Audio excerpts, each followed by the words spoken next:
So today I wanted to present to you another really nice microscope. Just look at this beautiful device here.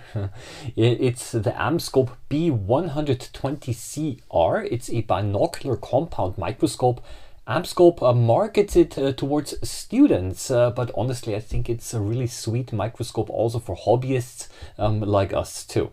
Now AmScope is a popular brand in the United States. Their microscopes can be bought on their website, but also over Amazon and on eBay.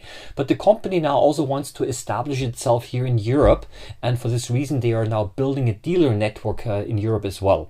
I do have to mention a disclaimer. This is a sponsored video, but because I'm getting many emails asking for microscope recommendations, I can add this one also to the list as well. So let's go through the features, and as always I would like to start with the optics. So let's have a look here. It comes with 4 objectives mounted on a turret. It's got a 4x, a 10x, a 40x and also a 100x oil immersion objective. Now these are standard 160mm DIN objectives, and this is something I want to point out because it does matter.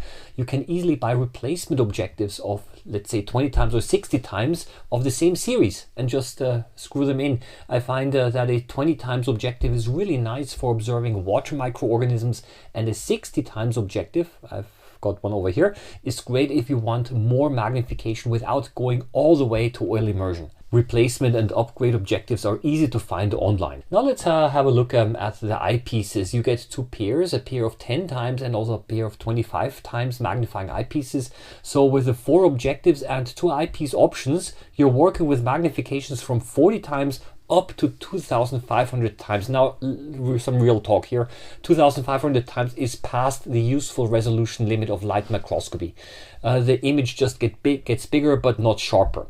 But the 25x eyepiece also does allow you to look at specimens with intermediate magnifications, such as 250x, which is nicely between the 100x and the 400x. So this is where those eyepieces are actually quite useful. The head itself is a sealed-off binocular head. The eyepiece's spacing can be adjusted to match your own eye distance. After all, adults and children do have different eye distances, and there is also a diopter adjustment here on the left side of the tube, and this is important if one of your eyes is worse than the other one. If your eyes aren't perfectly balanced, and most of us aren't, then this diopter adjustment allows you to make sure that both eyes get the same sharpness. The head also rotates a full 360 degrees, and this is quite useful if you're sharing the microscope with someone. For example, when the microscope is in a classroom and 2 students are using it. So now let's move down a little bit. Underneath the microscope head, you have got the mechanical stage with coaxial controls. They're mounted quite low, so your hands aren't reaching up awkwardly.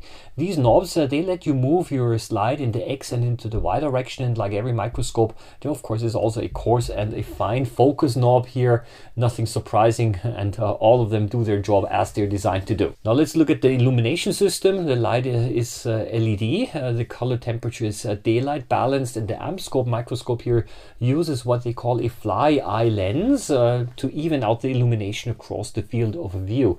The main switch is here on the front, and the light intensity can be controlled here on the side. So now let's have a look beneath the stage. Here you have the condenser, and it comes with an iris diaphragm. The condenser focuses the light onto the specimen, and the iris diaphragm controls the depth of field and the contrast. So in short, these 2 work together to give a better image quality and a brighter image overall. There is also a swing out filter holder down here, and you can insert filters to change the look of the image. For example, a blue filter gives the image a more natural daylight appearance. It's just a small thing, but it's nice to have. Now there is also a feature that I think really sets this model apart from other microscopes of this class. Let me show it to you. This microscope is powered by USB-C or by 3 rechargeable AA batteries. So you can plug it into a wall adapter, your laptop, a power bank, or whatever you've got, and it will run and charge the batteries at the same time. Or you can just run it on battery and take it along anywhere. It's useful for classroom situations where the power outlets are limited, or for taking the microscope out into the field. Portability is clearly something that they thought about, because there is also a grip here on the back here for carrying the microscope, and a cable holder here where you can wind up the cable. It's a small detail, but it's also a nice one. Now that we've looked at the different features, let's put a specimen under this microscope and have a closer look. So let's see what we're able to find here. This is the leaf of a water plant. It's a pretty common sample, but it's a good one to start with. So this model does not have a photo tube, so I'm inserting a microscope camera into one of its eyepieces. Of course, you can also connect a mobile phone camera with an adapter. This is quite a bit cheaper and of course also does the job. So let's go through the magnifications. At 4 times we are barely able to look into the plant cells, just an overview really, but at 10 times more details start to become visible. So you can see the structure of the leaf coming through, and at 40 times we can already see the chloroplasts of the cells.